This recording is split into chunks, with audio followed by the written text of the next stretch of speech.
ప్రత్యేక ప్రసారం వ్యక్తిని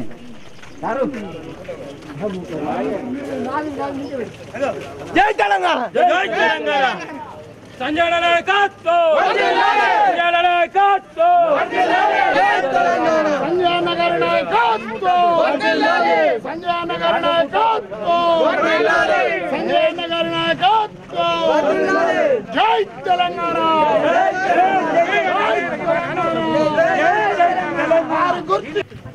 ఎలక్షన్ అయిపోయిన తర్వాత కూడా సారు అయ్యో నేను ఓడిపోయినా అని చెప్పి పక్కకు జరగకుండా మనందరికీ ఏ అవసరం ఉన్నా కూడా మనతో పాటు ఉండి పెన్షన్లు కావచ్చు, రేషన్ కార్డులు కావచ్చు, మనకు సిసి రోడ్లు కావచ్చు, ఏదైనా కూడా సారు మనకు అన్ని మనకు వచ్చేటట్టు సారు పైన ఉండి చూసుకున్నారు.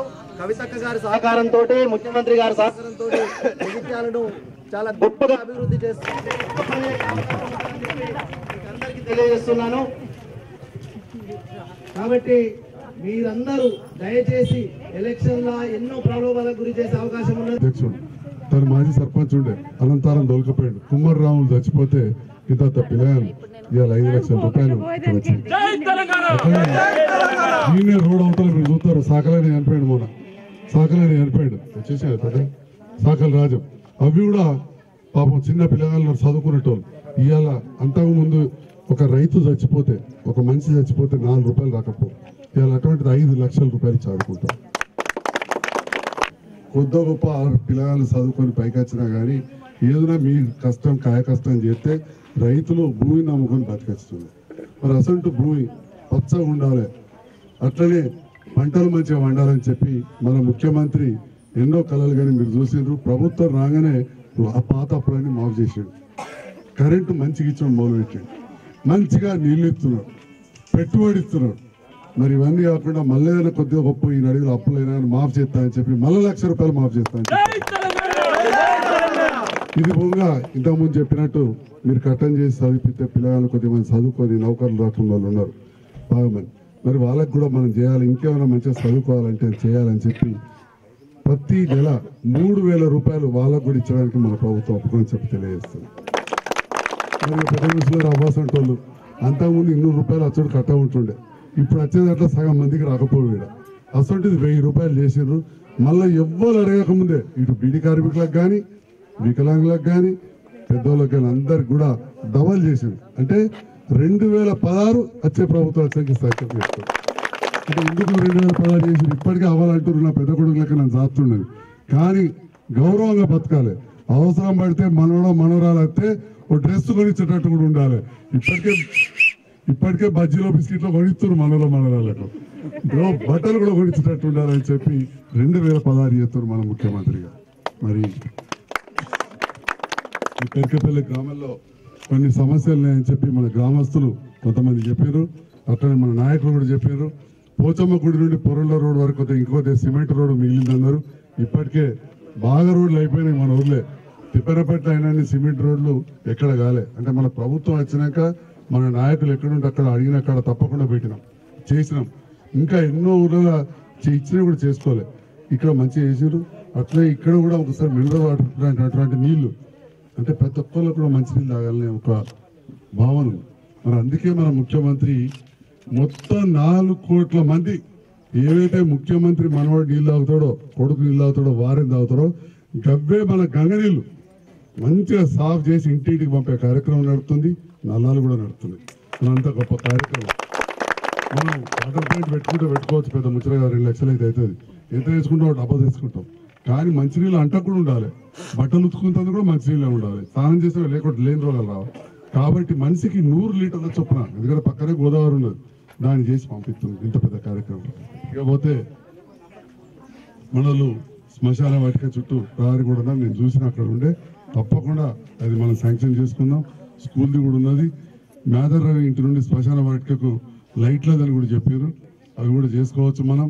అదేవిధంగా చెరువు ఏముంది, డ్రైనేజ్, ఇదే ఒక్క బాధ ఉన్నది. ఊర్లో ఉన్న నీళ్ళన్నీ ఎటువంటి తట్టు చెర్లకు పోతున్నాయి. తప్పకుండా దాని విషయం పైన కూడా రకంగా చేస్తాం.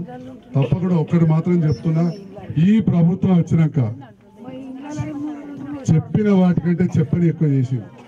పోయిన ఎలక్షన్లప్పుడు మేము తిరిగినాం, బీడీల పింఛన్ మేము చెప్పలే, ఇవాళ ఇచ్చినాం.